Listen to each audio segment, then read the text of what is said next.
Now, you can use Meta AI on pretty much anything they own, with some major exceptions.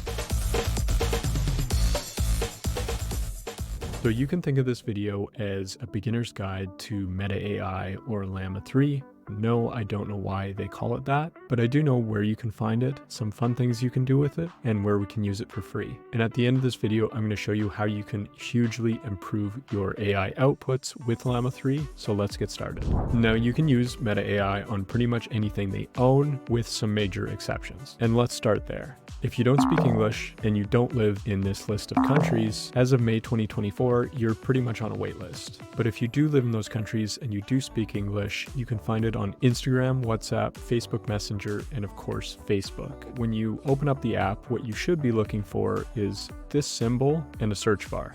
And this is a little confusing because we've all built up this muscle of using search boxes like we're typing keywords into Google. But in this case, whenever we use Llama 3, we can chat with it the same way we would chat with ChatGPT. Now, if you're using a laptop, you can go directly to meta.ai or boodlebox.ai and use it there for free. But before you click away from this video, make sure to drop a like below so that other people can find it. And let's talk about how to use it and why you might want to use it over other language models. So one of the things we do for work is make videos just like this, and we're always looking for new video editors. Instagram happens to be a great place to find editors. So if I open up my phone and type, I'm looking for a video editing agency, could you help me find one? Click send. Great, now we've got a list, but I noticed this. And come to find out, Meta AI can actually access the Facebook platform. So it doesn't exactly have the data we might want to search, but maybe it's better than ChatGPT, so we ran it through a test. And taking a look inside Boodle, we can see this split screen comparison. On the left, we've got GPT-4.0. On the right, we've got Llama 3. This is absolutely the latest model from OpenAI. It just came out a week ago, and it's quite frankly the newest model on the market. So I kind of expected that GPT-4.0 would outperform Llama, but here's what happened. So we tested it for two simple things. The first was how accurately could it write the simplest program, Hello World, and both passed with flying colors. Now the second was how many prompts did it take us to actually get to a very good essay? And again, they both knocked it out of the park, anywhere from 3 to 5 prompts, and we were at a pretty good draft. And because the methodology of this testing is so flawed, we looked up some studies and learned that everybody publishes their own studies and all of them say they are the best.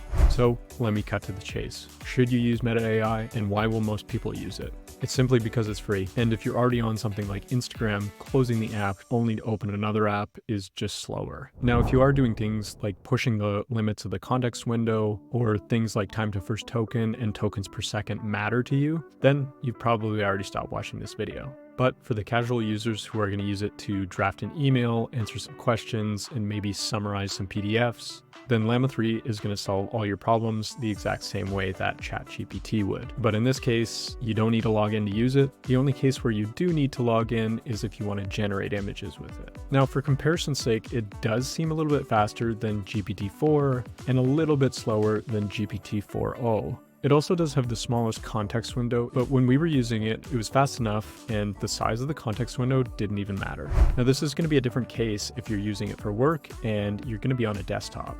So let me show you how to massively improve your AI outputs with any of these models, including Llama 3. So we've got Boodle open here. Now I can use any of these models in a prompt thread at the same time. And the big advantage we have with this is we can get models to comment on each other's outputs. And this kind of helps us avoid the bias of any of the models, but it also helps us to stack pre-trained models with a specific goal in mind together. So if I open a prompt thread with Llama 3, I can ask it to write me a blog post. Now, once I have this blog post draft, I can go to the bottom here and hit X. I can type in content writer, add chat with a technical writer, and ask it to rewrite this for a more technical audience. Now, this is a pretty simple example, but let me show you what else. Let's say I wanted to do some research with Perplexity and wanted to write the same blog post. All I would need to do is open Perplexity, ask for it to brainstorm this blog post, Once I have some ideas, I'm going to go down and add the content writer to this prompt thread, ask for it to draft me the blog post. And the third and final step is I'm going to add the content editor to give feedback to the content writer. Now, once it's given its feedback, this is what the final result looks like.